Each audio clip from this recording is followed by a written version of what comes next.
ассалому алайкум бинандагони арҷманди барномаи хабарию таҳлили ахбори озодӣ. Ин барнома шуморо бо муҳимтарин таҳаввулот дар Тоҷикистон ва дигар нуқоти ҷаҳон ошно мекунад.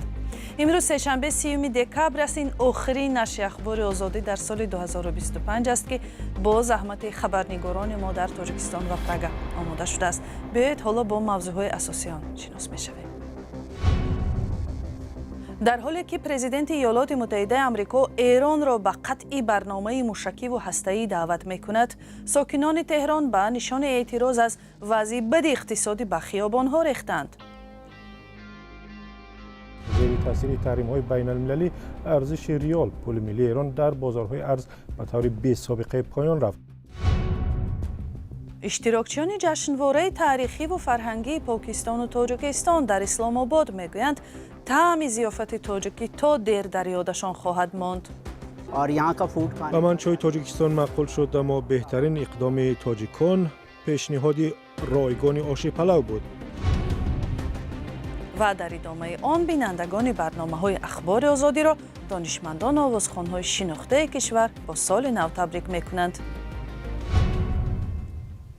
президенти амрико гуфт, агар Эрон созиши ҳастаии навро напазирад ва барномаҳои мушакиву атомияшро идома диҳад, аз ҳамлаҳои бештари Исроил ба Эрон ҳимоят хоҳад кард. Доналд Трамп дар ин бора рӯзи 29 декабр дар Флорида дар дидор бо Беньямин Нетаньяҳу нахуствазири Исроил изҳори назар кард. айни замон дар пойтахти Эрон эътирозҳо ба сабаби бесобиқа поин рафтани арзиши пули миллӣ ва таварруми афзоянда идома доранд. агарчи нироҳои амниятӣ кӯшиш карданд бо истифода аз гази ашковар издиҳомро пароканда кунанд, вале эътирозгарон ҳамчунон дар кӯчаҳо боқӣ мемонанд.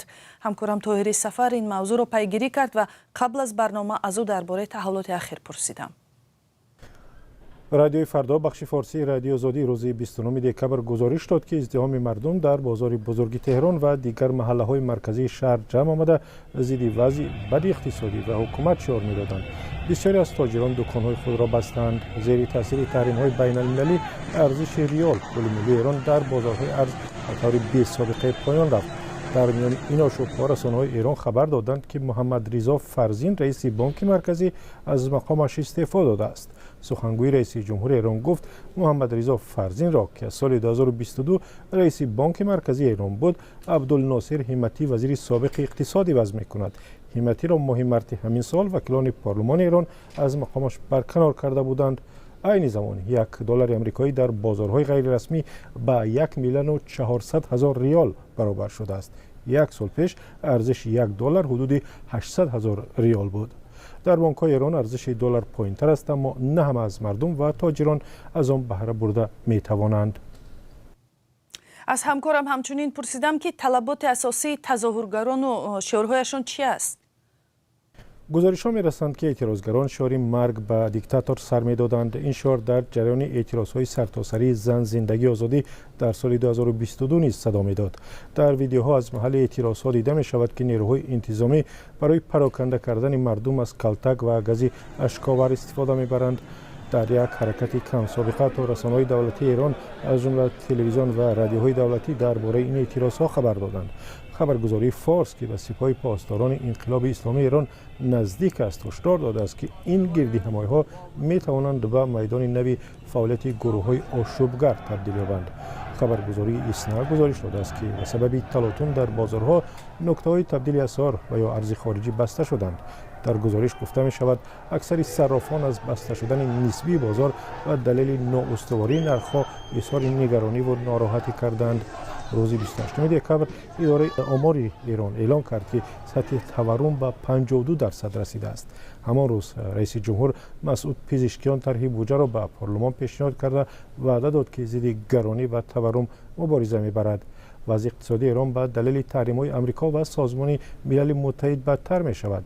ин таҳримҳои Созмони милал баъд аз он дубора ҷорӣ шуданд, ки Эрон музокироти ҳастаӣ бо Амрикоро идома надод ва ҳамкориро бо ҷонси байналмилалӣ энержии атомӣ қатъ кард.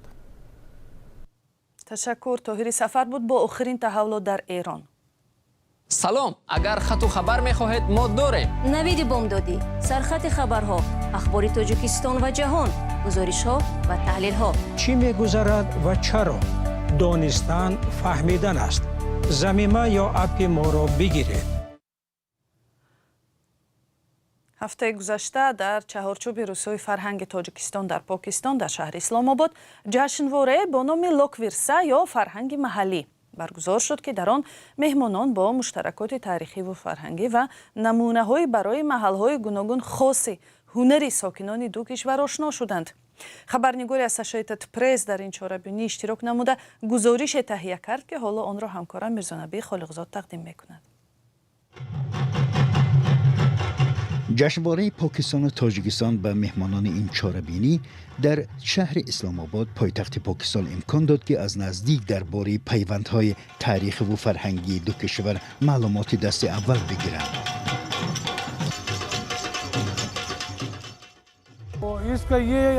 این جشنواره برای رشد روابط پاکستان و تاجیکستان تأثیری مثبت خواهد داشت. فرهنگ دو کشور تقریبا یک است و آن به مردم کمک خواهد کرد که آگاهی بیشتر یابند و همدیگر را بهتر درک کنند.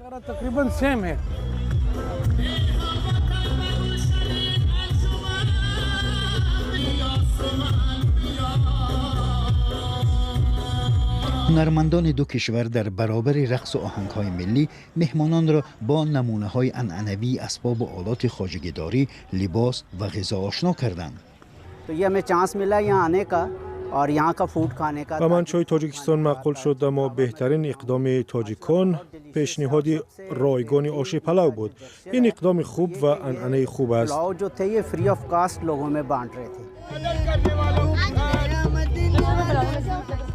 هنرمند پاکستانی عبدالعزیز از آن نگران است که فرهنگ و عنعنه‌های اصیل به تدریج فراموش می‌شوند. نمایش لختک که اصلا میراث فرهنگی ماست به آهستگی محو می‌گردد. هنرمندان مثل من بیکار می‌مانند. می‌باید کاری کنیم که این فرهنگ حفظ شود. امیدوارم که حکومت در این سمت اقدام خواهد کرد.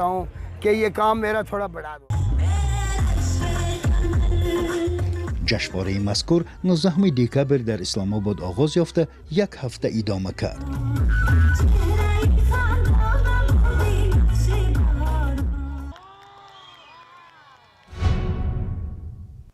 سال 2025 هم به فرجامش نزدیک می شود و در این ایام آنهایی که سال نو میلادی را تجلیل می کنند از رویدادهای مهم سال و تحولاتی که به سر مردم تاجیکستان آمد یادآور می شوند.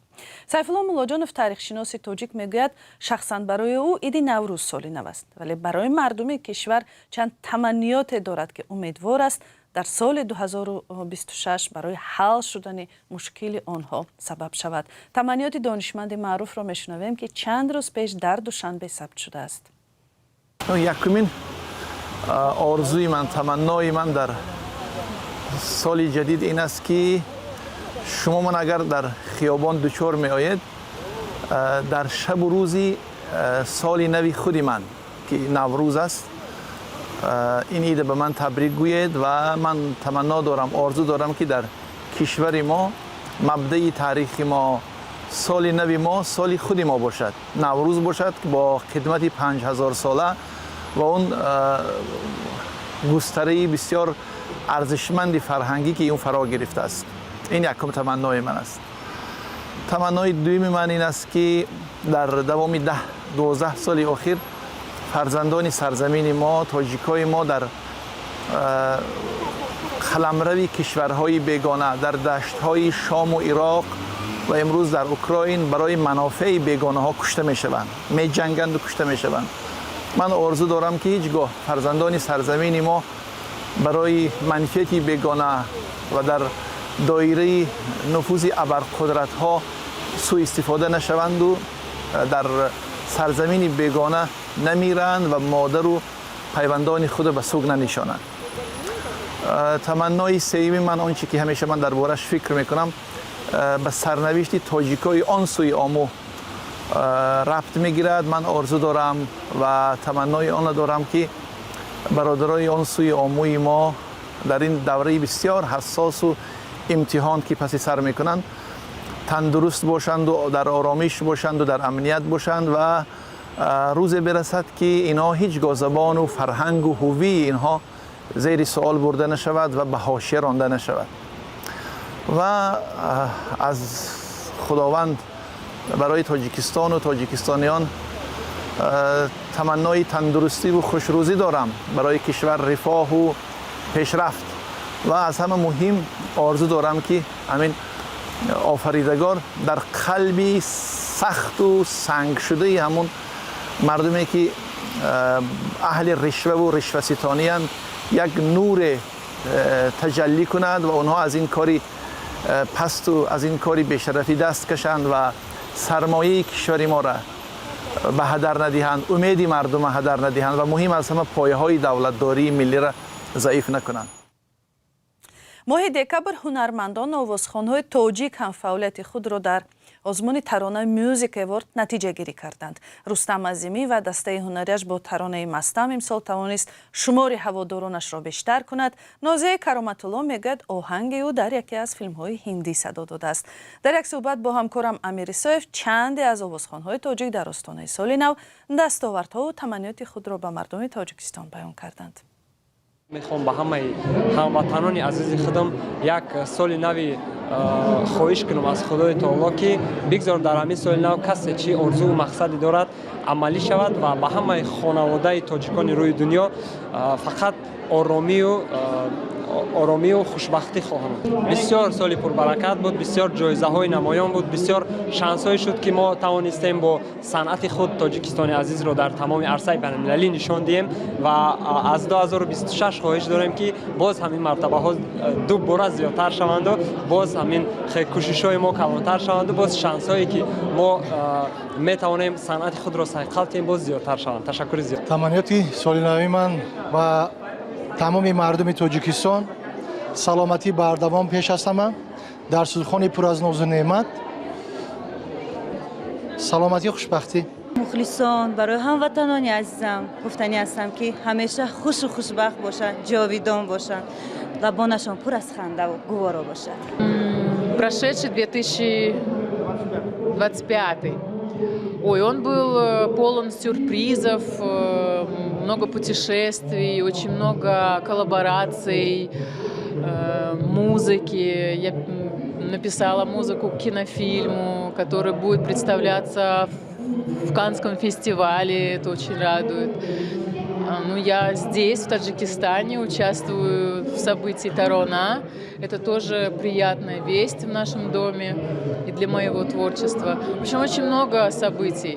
Он очень насыщенный, изобильный. با همه مردم تاجیک پیش از همه تنسیتی خانه آبادی و بگذار که همیشه روزی ما هم خیلی مثل سالی نو زیبا همین خیلی روشن باشد و بینید که تاجیکستان ما روز به روز رشد می‌یابد و همه شما تمام خوشحالی زندگی رو تمنا دارم. البته بسیار سالی باورور بود برای من. خوشبختانه یکی از سرودهای ما را که سرود نام دارد هر شب در لب که بالیوود در کینوفیلم خود جای کرد و خوشبختانه این اولین دختری تاجیکی که سرودش در بالیوود صدا می‌دهد و من بسیار خوشبخت هستم. این خورسندی تمام تاجیکان از فکر میکنم و برای همه ما مبارک باشد. اخیراً 8 سالی که ما آغاز کردیم این راه را، هر سال برای ما یک سال شکوفایی است، سال پیشرفت است. من همراه گروه خود یک چند تنهایی بسیار جذاب را آماده کردیم برای هموطنان عزیز، برای همدلان و شنوندگان عزیز. نقش اعظم اساسی می‌خوایم در شهر دوشنبه برنامه کنسرت داشته باشیم. دوم در شهر سمرقند و بخارا در این سال آینده نیت داریم. سالی پربرار و شادی و سال ایجادی بود. برنامه با پایانش نزدیک می شود. این آخرین نشر اخبار آزادی در سال 2025 بود. برنامه‌های ما از 2 ینوری سال 2026 ادامه می کنند، ولی در این بین شما همیشه می توانید خبرهای آخرین را از سامانه azadi.org پیگیری کنید. در صحیفه های رادیوی آزادی در شبکه‌های اجتماعی اینستاگرام، تلگرام و تیک تاک و فیسبوک هم خبرها و ویدیو و عکس‌های روز از تحولات تاجیکستان نشر می شوند. برای صداقت و همراهیتان با رادیوی آزادی در سال 2025 سپاسگزاریم و تا دیدار در سال نو. خدا نگهبان.